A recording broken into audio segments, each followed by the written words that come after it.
VO agent. Yep, we're going to talk about that again today. How's it going? Bill DeWeese here, professional voiceover talent, voiceover coach, and author of my latest book, Get Paid Using Your Voice, which is available, a link below in the description, and also the audiobook there when you click that link. So check that out. What's going on? Welcome, guys. If you're brand new, a big special welcome. In case you didn't know, I do this every weekday morning at this time. Oh, well, I'm thinking about it quickly. Not tomorrow, though. Reason being is I've got a client who needs me. They booked a 2-hour session. They had to start at 8 a.m. Central Time tomorrow morning. So I can't be here tomorrow morning. So sorry about that. Occasionally a client will need me. And of course, as a working full-time voiceover talent, I've got to make sure that I take care of my clients. So I've got that going on tomorrow morning. But hope you guys had a great Valentine's Day. Did it go well? I hope so. Hope you did something special for your loved one. Vicky got sick yesterday. So, or was it an excuse so she didn't have to go out with me? We may never know. No, no, Vicky would never do that. Never. As a matter of fact, we were joking around back when we were kids. I say kids when we first started dating.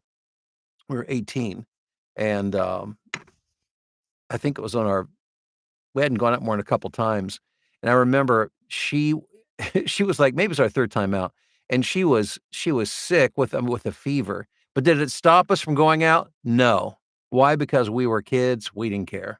A little different now, but anyhow, again, hope you had a great Valentine's Day. So yesterday I saw a post in online. Actually, it was a question somebody had for me. They said, "I've decided that I want to get into voice acting, into voiceover." And I talked to somebody about it, and they said, "Well, the first thing you need to do is get an agent." Let me share a little story with you. Once upon a time, long, long ago, in a land not so far away, there were 2 islands. Excuse me. And on one island lived people called voice talent, voice artists, voice actors. And on this other island, a bit away, several hundred yards away, lived a group of people called voiceover agents. I take that back. It's voiceover jobs. So you've got the talent on one island, you've got the jobs on another island. And it was a hassle, it was a problem, it was a challenge for the voiceover talent to connect with these voiceover jobs. But there were people who facilitated that process. They were bridge builders. They were called voiceover agents. And actually, they weren't so much a bridge builder as they were a ferry service. And if you wanted to get over there to the jobs, you had to employ the services of an agent to get you there. You had to utilize their resources because they were the gatekeepers, and that's just the way it worked. Well, then around 2006, 2007, technology really started to come into play, and bridges began being built between the 2 islands in the form of platforms like voices.com, voice123.com, Baldago. The internet existed, email existed. You could actually communicate directly with clients who had voiceover jobs that they needed to fill by voiceover talent. A myriad of different ways to work with these clients began to emerge. Did agents continue to exist? Yes. Do they exist today? Yes, they do. Are they necessary? No, they're not. They're just one of many different ways to get work. I would argue they're probably the least efficient and the most difficult way to get work. At one point, I was working with I had like 14 or 15 agents all over the world at one point. And what have found over the years is that agents are like anything else in life. You can always apply the 80-20 rule. You're always going to get about 80% of your results from 20% of your resources. It's no different with agents than with anybody else. And even for agents, for me, that percentage might even be lower than 20%. The very first agent that signed me when I thought that I'd made it in voiceover, and I always feel bad for these people. I see it on social media every day. Somebody's like, "Oh my gosh, I just got my agent. Finally, I'm part of the club." Well, you might be on a roster. It doesn't make you part of the club because this first agent that I signed with like 17 years ago, I've never booked a single job with these guys, which is fine. Doesn't matter because today you've got so many other options. As a matter of fact, not only can you use them, if you want to be successful in voiceover, you better learn to use them because you have to be your own best agent. You've got to become your own marketer. you've got to take responsibility for your own business in that way. Never relinquish responsibility for the growth of your business to an agent, because an agent is not a manager. An agent doesn't care so much whether you get a job or not, even if they represent you. What they care is that somebody, one of their 100, 200, 300 talent that they represent, that somebody, as long as somebody gets a job, they get paid. It doesn't have to be you. It doesn't need to be you. So when you get, if you do get signed by an agent, just understand that that's merely another marketing channel. They're not there to grow your career. Nor should they be. That's not, it's not set up that way. They don't have a vested interest in your personal career. They have a vested interest in making sure that somebody out of their hundreds, in their stable of talent get the job, but it doesn't have to be you. They're not a talent development operation. So just to help you to better understand and to get clear, and if you're new at this and somebody comes up and says, "Oh, well, you want to be a legit talent, you need to get agent," to that, no. Well, maybe pre-2006, 2007, it was a little more important, maybe. When I came along in 2006, even at that time, it was not necessary because the landscape had already changed.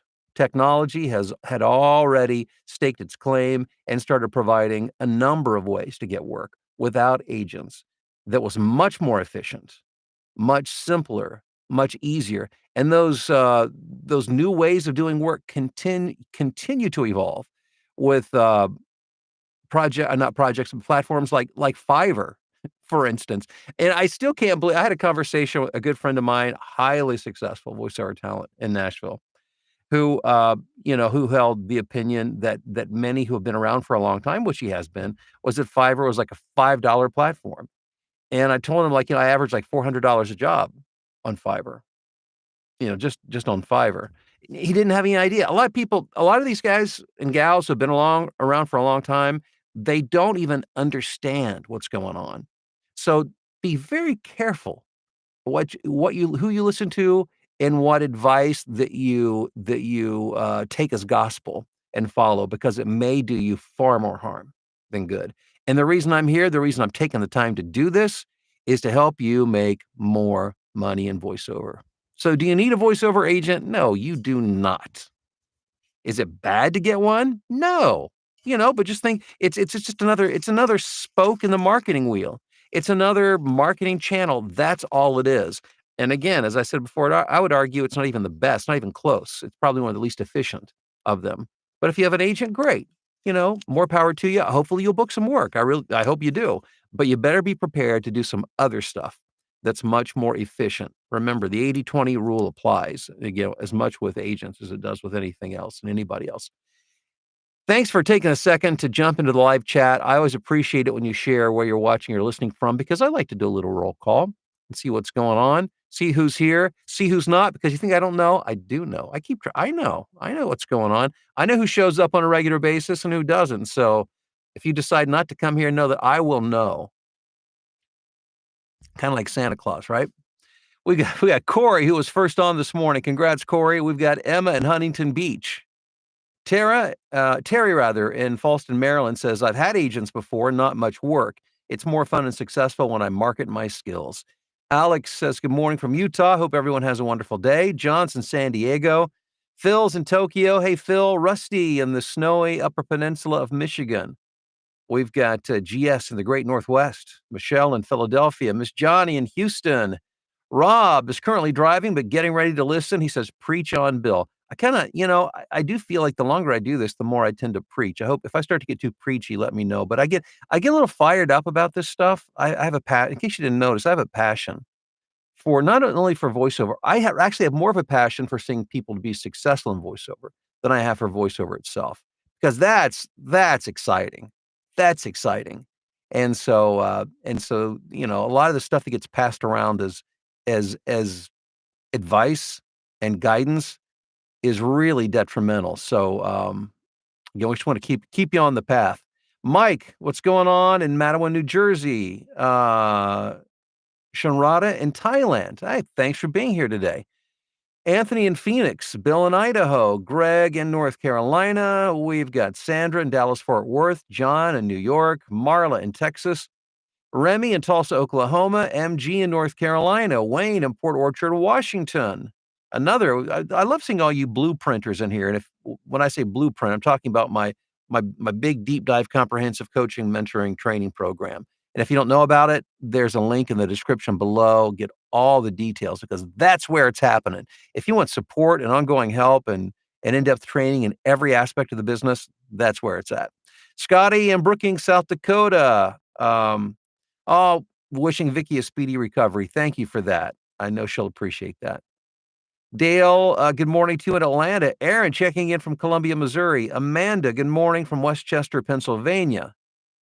I just got my third $110 gig from Fiverr from the same client in 2 weeks. Yay, Amanda. That's a bell ringer. The only thing better than a client is a repeat client, and that is fantastic. I love that. That means you're doing something right. Dennis, good morning to you in Pasadena, California. A very early good morning to you. Jason in Kearney, Nebraska, had a great Valentine's Day, hit the gym, did some VO, then did Bible class. All right. Hey, Ty, what's up in Warsaw, Indiana? Kevin in Boston, Massachusetts. Melissa in San Diego. Mike, Spanish Fort, Alabama. John in Memphis. Saw a Krispy Kreme and reminded me of you. I know. Isn't it sad that that's what my life has come to? It's like, oh, Krispy Kremes. Yeah, Bill DeWeese. He likes to eat that kind of stuff. As a matter of fact, I mean, there's still some Krispy Kremes left from that our grandkids gave us for Valentine's Day, and don't think that I've forgotten about those. I was thinking about them all last night. I'm thinking about I've got a problem. I've got issues. John, thank you for that comment. Mark, hello to you in Estes Park, Colorado. Chris in Lakeville, Minnesota. Sandra in Old Worthington, Ohio. Swimming through a fourth audiobook today. Sandra, I had a friend. We used to work at a radio station together. WRFD, just up the street on High Street there, just north of Worthington, in the Delaware County Bank building. And he drove by, took a picture, sent it to me, brought back right over there by the Nationwide Insurance Training Center. Brought back a lot of good memories. Jess in Austin, Texas. Marla says, what is Baldago? Marla, Baldago is kind of like the European version of Voice123 and voices.com. So just look it up online and you can check it all out. Heather says, good morning. JR in sunny Austin, Texas. Happy Friday Eve to you. We've got somebody from New Jersey checking in. Jolie says 4 inches of snow today in Minnesota. Wow, Jolie. Yikes. I'm so sorry to hear that. I would imagine by now, I mean, you live in Minnesota, so I have to assume that you enjoy cold weather and snow. But I got to think that even you at this point in time, by mid-February, are you ready for some nicer weather? What's up, Theo? Another blue printer. So wishing, and by the way, there's a lot of blue printers on here this morning. Theo is at his kitchen table in Palos Hills, Illinois. It's a good day to be up and at 'em. Yes, indeed. Joy, hello to you in Southfield, Michigan, where it's cold and snowing today. Tina, good but tired afternoon from Sweden. Well, Tina, I hope you're tired from either recording voiceovers or marketing for voiceovers. But regardless, good to have you here, Tina. Thank you. I've never been good at selling myself, says Baz. I could afford an agent. If I could afford an agent, I would absolutely get one. Well, let me say this, a legitimate agent doesn't charge for their service. Well, they charge when you actually but they make a percentage off what you get paid. So let's say they book a job, it's $1,000 job, let's say, for instance. Um, you would net 800 from that, and they would get 200. So that's how they get paid. Agents. If you're talking to somebody who calls themselves an agent and they want a fee for that, then they're not really an agent. You need to really check into them pretty closely. Wally, hello to you in Annapolis, Maryland. Yes, wishing hello to all his fellow blueprinters. Jess listens on the way to work. Samantha in Nashville, Tennessee. Jolie says the voiceover blueprint is invaluable. Lewis in Murfreesboro, Tennessee. Xavier says, which accents do you think are best to learn? Yeah, I don't think it's best to learn any accent. I was talking about this the other day, and my point was simply this. In this day and age, it's so easy to hire somebody who natively speaks the language or has an accent that I'm not saying you couldn't get some work with it, but for instance, there's no need for me to try to develop a British accent or a French accent or whatever the case may be, because it's extremely easy to hire somebody who actually has a legitimate British accent or, fill in the accent. I would work more on just being you personally. Rebecca, hello to you in Michigan. Um, let's see here. San Antonio, good morning.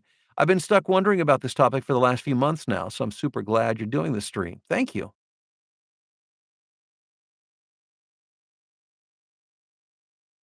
Beth says, "You've always got an answer for me, Bill." Well, you're very welcome. And if I don't know, I'll tell you I don't know, and believe me, you would think after 17 years I would know everything there is to know. Almost 18 years. But as I tell my own students, I mean, it's impossible to know everything about anything. I know a lot. I've got 18 years worth of knowledge and experience, but, I know what I need to know. That was the conversation I was having with my daughter the other day. A lot of people, they ask you a question and they think if you don't know the answer, then you must not be legitimate at what you do, as if you should be a walking encyclopedia. I know what I know from what I do, and that's what I share with you because I know it works. Ethan in Massachusetts, okay, I think that's it, guys. Thanks for being here. I appreciate it. Have a great day. I won't be here tomorrow again because I have a job, voiceover job booked early tomorrow morning, so I can't do it. So have a great weekend, and I'll see you Monday morning.